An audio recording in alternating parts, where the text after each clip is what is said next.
നിലമ്പൂരിൽ നിന്ന് ഇത്തവണയും താൻ തന്നെയാണ് നിയമസഭയിലേക്ക് പോകുന്നതെന്ന് ഒരു സംശയവുമില്ലാതെ ഉറപ്പിച്ചു തന്നെ പറയുകയാണ് മുൻ MLA PV അൻവർ. എന്നാൽ ഇത്തവണ ഒരു ചെറിയ പ്രത്യേകതയുണ്ടാകും. താൻ ഒറ്റയ്ക്കല്ല നിയമസഭയിലേക്ക് പോകുന്നത്. നിലമ്പൂരിലെ ആയിരക്കണക്കിന് ആളുകളുമായിട്ടാണ് സത്യപ്രതിജ്ഞ ചെയ്യാൻ പോവുകയെന്നും കാൽനടയായി പോകുന്നത് കൊണ്ട് ചിലപ്പോൾ അല്പം സമയം കൂടുതലെടുക്കും, ഒരാഴ്ച സമയം വരെ എടുത്തേക്കാമെന്നും അൻവർ പറയുന്നു. വെറുതെ പറയുന്നതല്ല, ഇത് തന്റെ ആത്മവിശ്വാസമാണെന്നും PV അൻവർ പറഞ്ഞു. 25% വോട്ട് UDF-ൽ നിന്ന് തനിക്ക് കിട്ടും. പിന്നെ 35 മുതൽ 45% വരെ വോട്ട് LDF-ൽ നിന്നും വരും. ഇതിലൊന്നും പെടാത്ത നിഷ്പക്ഷ വോട്ടുകളും കിട്ടും. 2016-ൽ ഷൗക്കത്തിന്റെ ബൂത്തിൽ 200 വോട്ടിനാണ് താൻ ലീഡ് ചെയ്തത്. ഇപ്രാവശ്യം അവിടെ അതിന്റെ ഇരട്ടിയായിരിക്കും തന്റെ ലീഡ്. ആര്യാടൻ ഷൗക്കത്ത് എല്ലാം ചെയ്യുന്നത് സിനിമ സ്റ്റൈലിലാണ്. എന്നാൽ തെരഞ്ഞെടുപ്പ് റിസൾട്ട് വന്നു കഴിയുമ്പോൾ ആര്യാടൻ സിനിമയ്ക്ക് കഥ എഴുതാൻ വീണ്ടും പോകും. സ്വരാജ് പോകുന്നത് അവരുടെ പാർട്ടി സെക്രട്ടേറിയറ്റിലേക്ക് ആയിരിക്കും. പുതിയ AK സെന്ററിൽ നിയമസഭയിൽ ഉള്ളതിനേക്കാൾ സൗകര്യമുണ്ട്. അതുകൊണ്ട് പുള്ളിക്ക് അവിടെ ബുദ്ധിമുട്ടൊന്നും വരില്ല എന്നും PV അൻവർ പരിഹസിക്കുന്നു. ഈ പോരാട്ടം മലയോര കർഷകർക്ക് വേണ്ടിയുള്ളതാണ്. 23-ന് തെരഞ്ഞെടുപ്പ് ഫലം വന്നതിന് ശേഷം 24-ാം തീയതി ആ പോരാട്ടത്തിന് തുടക്കം കുറിക്കും.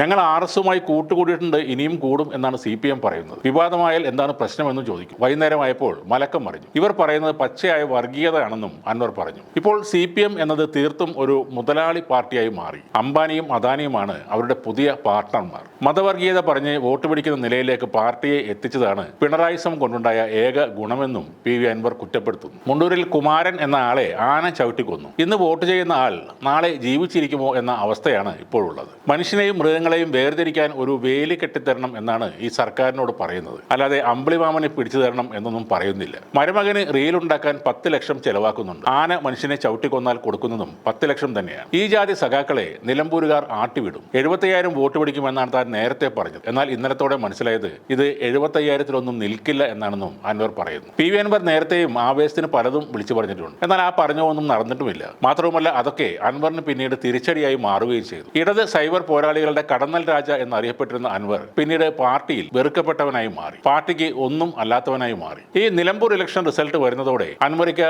ആരുമല്ലാതായി മാറുന്ന കാഴ്ചയാകും ഉണ്ടാകാൻ പോകുന്നു. അതിന്റെ വിഭ്രാന്തിയിലാണ് ഇപ്പോൾ കാൽനടയായി നിയമസഭയിലേക്ക് സത്യപ്രതിജ്ഞ ചെയ്യാൻ പോകുമെന്നും അതിന് ഒരാഴ്ച സമയം എടുക്കും എന്നൊക്കെ അൻവർക്ക് തട്ടിവിടുന്നത്.